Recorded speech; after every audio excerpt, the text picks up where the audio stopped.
Olá, meu nome é Cristiane de Freitas Cunha, eu sou professora do Departamento de Pediatria da Faculdade de Medicina da UFMG e hoje nós iremos abordar o tema adolescência, corpo e marcas. Então, vamos começar com essa foto para a gente ter uma perspectiva cultural, uma perspectiva histórica. É uma foto do Irving Penn, que mostra uma mulher do Benin, no qual as marcas da cicatrização, elas são uma marca da beleza e do desenvolvimento espiritual.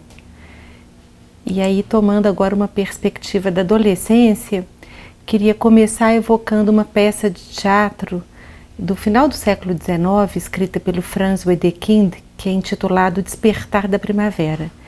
E nela a gente vê os três protagonistas, três adolescentes, dois rapazes e uma moça, às voltas com o tema do saber, do sexo e da morte.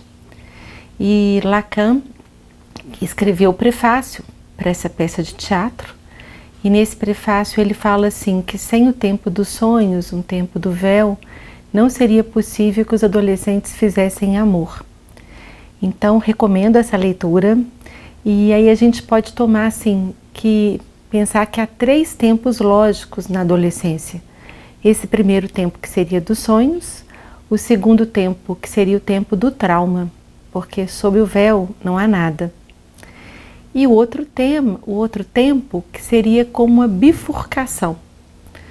Depois desse trauma, o adolescente pode fazer uma aposta, mesmo sem garantias, nessa vida amorosa, nessa vida adulta, ou ele pode ficar parado na beira fora. Esse ficar parado na beira fora é uma expressão de uma paciente anoréxica que eu tive. E a anorexia, muitas vezes, ela, como uma posição de recusa, ela pode ilustrar esse terceiro tempo, quando há uma recusa da aposta. E como que a gente pode pensar, aí já longe desse tempo no qual foi escrita a peça de teatro, a adolescência hoje, com as mutações do simbólico, com a prevalência do imaginário. Se esse primeiro tempo dos sonhos, do véu, ele é tão importante, como pensá-lo hoje diante dessa exposição contínua às telas e às redes? E há esse ponto que é invariável, que é a invasão do corpo infantil. A puberdade, ela invade esse corpo.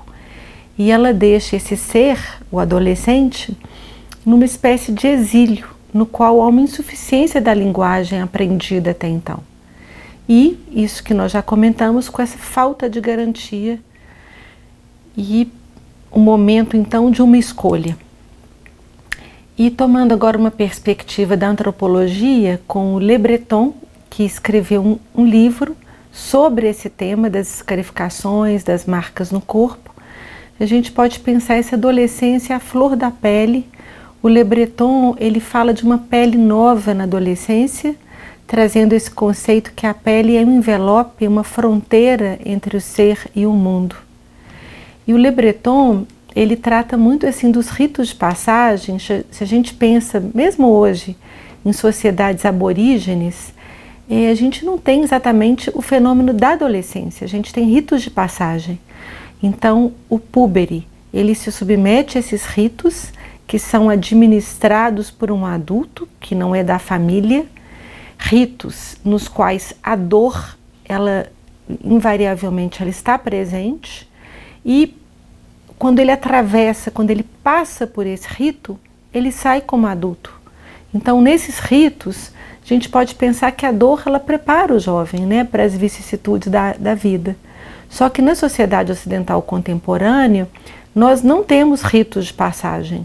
O que a gente tem é a adolescência, que é uma resposta sempre individual, solitária. E aí o Le Breton traz essa expressão, que o adolescente, ele inventa esses ritos íntimos de contrabando, que ele é como um barqueiro solitário, que está numa margem sempre estrangeira. E continuando aqui com o Le Breton, ele fala que essa dor infligida pela própria pessoa, pela escarificação, pelas marcas no corpo, muito mais do que o desejo de morrer, é uma solicitação brutal da dor da morte para existir, para salvar a pele. Ele perde uma parte para salvar o essencial. E esse mesmo antropólogo, Le Breton, ele nos adverte para o risco da patologização, quando a gente usa, já via de regra, o termo automutilação. Por isso que eu evitei de colocar esse termo no título da nossa conversa de hoje. E há um outro risco na minha percepção, que é o risco da gente ser tomado pelo horror, pela urgência e de não ouvir, encaminhar prontamente a um serviço de urgência de saúde mental, por exemplo, sem nenhum acolhimento prévio. E a gente pode pensar então nessa imagem que o Freud descreve a puberdade, né, o termo adolescência ainda não era usado, como um túnel perfurado simultaneamente pelos dois lados. E aí a gente pode pensar que desde essa concepção do Freud, a adolescência nunca foi um tempo fácil. É um tempo difícil realmente, de solidão, de luta. E há uma linguagem de sangue, uma linguagem de dor. E o que nós adultos, né, podemos pensar é como esse adolescente pode tecer um véu e apostar sem garantias. E nós mesmos, nós podemos apostar na palavra.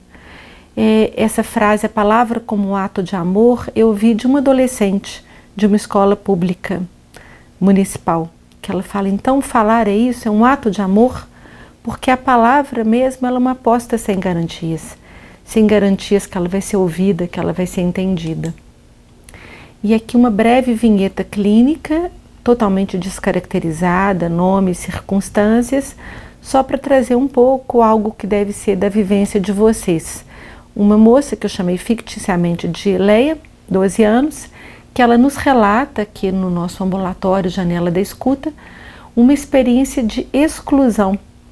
E ela usa então a tela, as redes sociais, contra a solidão. Ela o tempo todo, ela segura o aparelho celular e vê as telas, e isso dia e noite.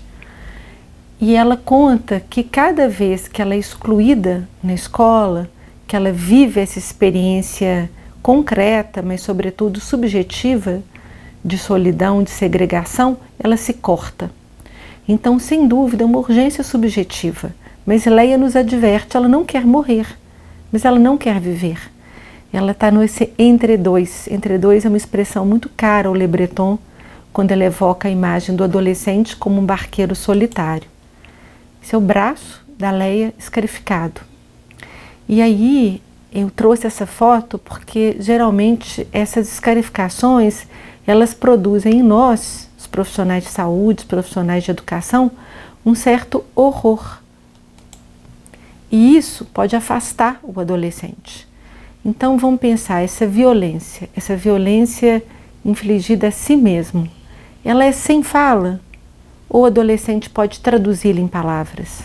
Ele tem algo a dizer? O que ele tem a dizer? O que essa violência tem a dizer? Então a gente pode pensar que a violência pode ser um sintoma.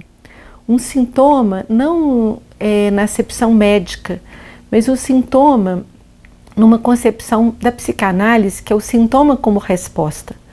E aí a gente pode pensar que a própria adolescência ela é uma resposta à puberdade, a essa invasão puberal do corpo infantil.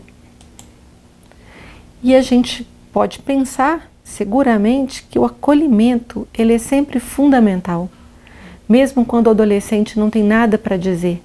Se ele nos mostra essa escarificação, isso pode ser acolhido de alguma forma, mesmo que seja numa enfermaria, de uma escola ou do centro de saúde, com um curativo, com cuidado do corpo.